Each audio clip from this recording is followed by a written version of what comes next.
sort of like they sell it and you're on your own. They won't even explain how to use it correctly for legal reasons. So sometimes somebody says, hey, I ordered something from this company and I just got this little glass vial that has white powder in it. Like, what do I do with it? Uh-oh. Sounds like you don't know anything about Reconstitution. There's a little bit to learn there. And there are websites, if you Google, like I just got a peptide, what do I do with it?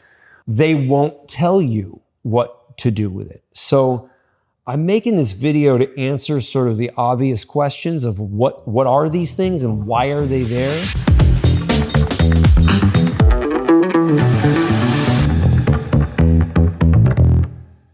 Hi, my name is John Jaquish. I'm a doctor of biomedical engineering.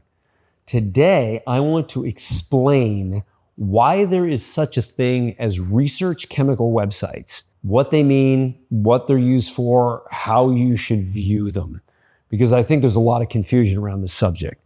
So when I say research chemical websites, typically it's peptides that are being sold off of these. And you'll notice that in the header or the footer of the website, or maybe on every description of every peptide, it says for research purposes only, not for human use. People see that and they think, well, that's strange. Like, is it for veterinary use? Like, what are these things for? And they probably assume, and for some rightly so, that it's not for them. So let me explain the situation. There is currently a battle going on in the pharmaceutical space trying to determine who can charge exorbitant margins on what pharmaceuticals. So peptides naturally occur in the body. So you can't get a patent on a peptide because it'd be like, what if you tried to patent like testosterone? If you gave a patent to somebody on testosterone, now anyone who uses testosterone in the world has to pay this company?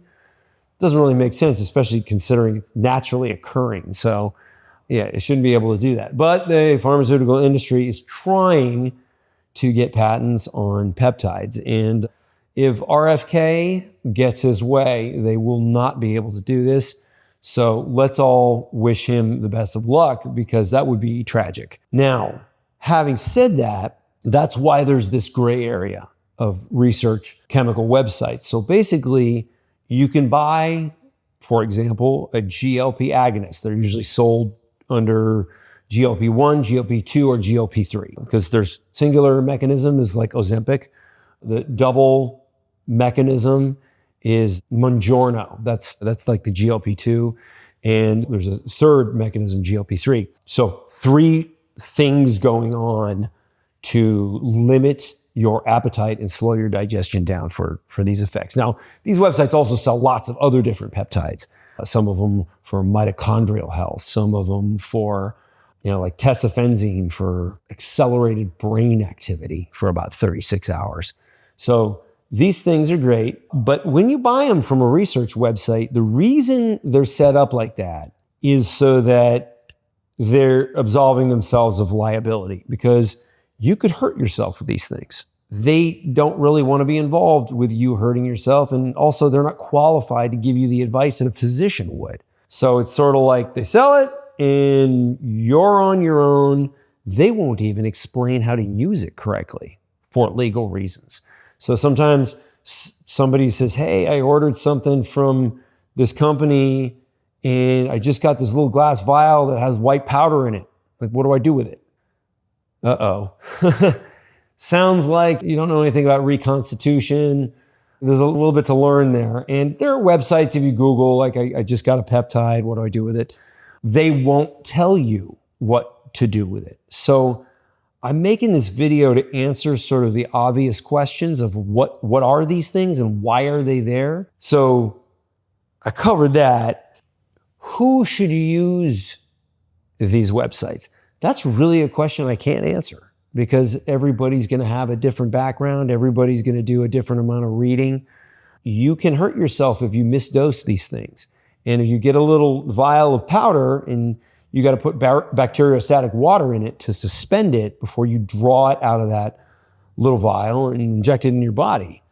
And if you ever make mistakes at math, this is not for you, because you could screw up that math and hurt yourself.